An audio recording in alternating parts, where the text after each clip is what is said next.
Hi, everybody. I am here with Christian Gray, who is an artistic associate of First Folio Theater Company. And Christian has played Edgar Allan Poe in The Madness of Edgar Allan Poe, A Love Story, 5 times.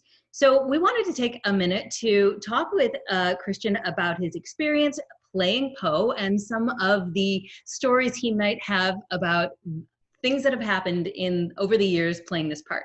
So Christian, first I want to ask you to just tell me a little bit about what has it been like to play this larger than life figure, historical real person, Edgar Allan Poe? It has been a joy. I grew up a bit of a Poe fan.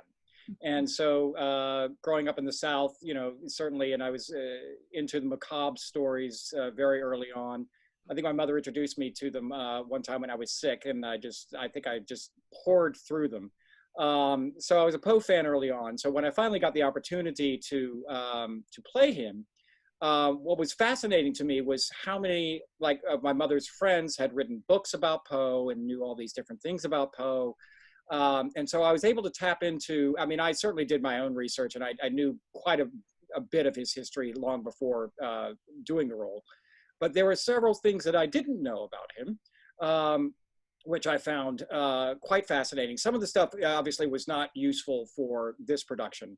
But some of the things were and informed how I moved and how I played.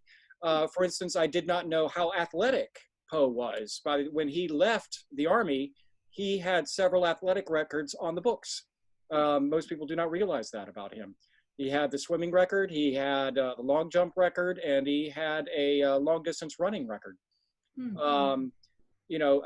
Obviously his life was very tragic. And having a brother who is a psychiatrist and a psychologist, it was interesting to kind of pick his brain and kind of go, okay, I can imagine what this would do, but as a clinical study, what would you recommend in terms of a therapy?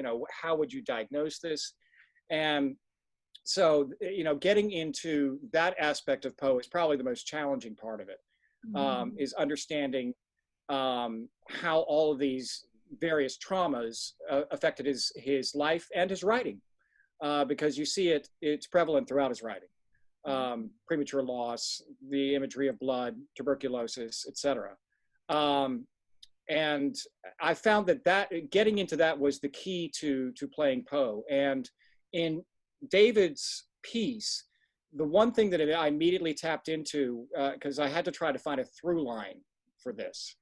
And my immediate thought was, this is Poe's last days in Baltimore when he's walking around in a complete haze, and he's incoherent, etc. And this is what he is experiencing. So I kind of make it my own Peter Greenaway film.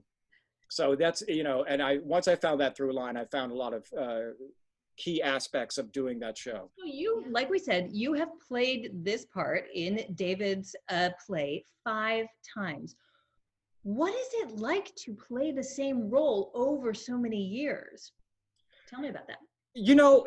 Because, each performance is different, and each time you do it, it's different. I've had the great opportunity to work with different directors who have different ideas of how to approach this text. And so it's fun to listen to their ideas and try to incorporate that into, this latest version. And each time that we did it, we always tried to change something up. Particularly Lygia, mainly. But, we always try to do something a little different each time that we do it. It's not only for our own sake to keep it fresh, but mainly for the, those audiences who come to repeat, and then, we want to show them something a little different. One of the neat things also about this show is that at certain points, I get to make direct contact or eye contact with the audience, and I get to see how things are affecting them. And I draw off of that. And so and each audience is different. Some people don't want to look me in the eyes. Some people are just right there, riveted. Some people are kind of going back and going, I'm not sure about this, and it's always neat for me to play with that. And I try not to be, intrusive or anything else like that. If somebody really digs it, then I'll go to them more often. But, I always draw from what the audience is giving me. And that changes the timbre of what I'm doing. And that really speaks to something else I wanted to talk to you about, which is, and for those people who haven't seen the show or been a part of this production, what makes it so unique is that it is a sort of a promenade kind of a show performed at the Peabody Estate Maze Lake Mansion. And the whole audience starts on the ground floor in the library space with you as Edgar Allan Poe, and then they separate, and half of the audience sees scenes performed by actors on the first floor, and the other half goes upstairs and they see different scenes, and you as Edgar Allan Poe are sort of bouncing back and forth all night because you're going to be with this group and then you're going to be with that group. And so it makes it such an immersive experience, speaking as an audience member. But I would love you to speak a little bit more to, I think you've already addressed a little, like, what is it like to be so sort of intimate with the audience, but what does the space itself do to your performance? And what is it like to be right there next to an audience member who you could reach out and touch? Have you ever touched an audience member? I have not yet. I've gotten close. I've had to knock a few feet away. Oh yeah. I would say, each room in Peabody has its own personality. And that's I love performing in that space. It also has different sounds. Mm-hmm. If you are in the upstairs bedroom full of wood panels and everything else, that's going to have a different sound than what is known as the living room. And we use it as kind of a transitional thing, that echo that comes through. And, or you're using both the wood paneled library and those marble floored and lined hallways, where you can get that lovely bounce back of the sound from the wood, and then you get an echo out from the hallways, and being able to try to figure out how to use that and when to use it. I use it predominantly in the bells, and so each space has its own personality. When we used to do Lygia in our event hall where we do most of our plays, it had a very different feel from what it does now, because the last time we did it was in basically what they call the solarium or sunroom, which made it much more intimate, and I thought that worked a lot better. And having the audience right there for that experience is different than having the audience right there right before Telltale Heart, or even in the library for any of those scenes, because the space is different, and you have to adjust what you are doing to, obviously the intimacy of the space. Do we make it smaller or do we make it larger? And also, what is the effect that you wish this story to have on the audience? What are you trying to tell them? Is it, are we doing the bells where we're, just basically introducing them to Poe? Mm-hmm. Are we doing Lygia, which is a very intimate scene? Am I introducing the Telltale Heart? Am I drawing them in?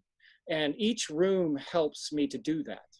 It has its own character, and it enables me to basically connect to the audience in different ways, because they are such different rooms. That is so fascinating. I had not really thought about how much you have to kind of recalibrate in each room and with each audience and on each night. That is really interesting. Well, I think the last thing I wanted to know is, so because of the complex timing nature of this play, which is a puzzle piece of a play, it's very specifically timed, but I feel like sometimes the timing must have gone awry. So have you ever been out there, waiting for the next round of audience to come in, and what have you done? Well, when I first did this play, as if it wasn't harrowing enough, we found that at times we would have different audiences move at different rates. That's actually kind of natural. But what they hadn't figured out was if there was a huge discrepancy between two groups. And what we found early on in that production was that there was about a week's worth of shows where there was a large discrepancy. Mm-hmm. And so what happened was that the audience that went upstairs was much slower moving than the audience that initially started downstairs. And so we got done with the scenes downstairs much more quickly than they did upstairs.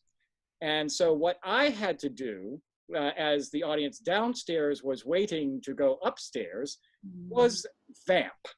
And so essentially, I just kind of went into mad Poe and started interpolating different poems and mixing them up and ranting and raving throughout the library, to the point, finally, I won't say how long this one delay was in the stage manager's notes, but I was out there for quite a while.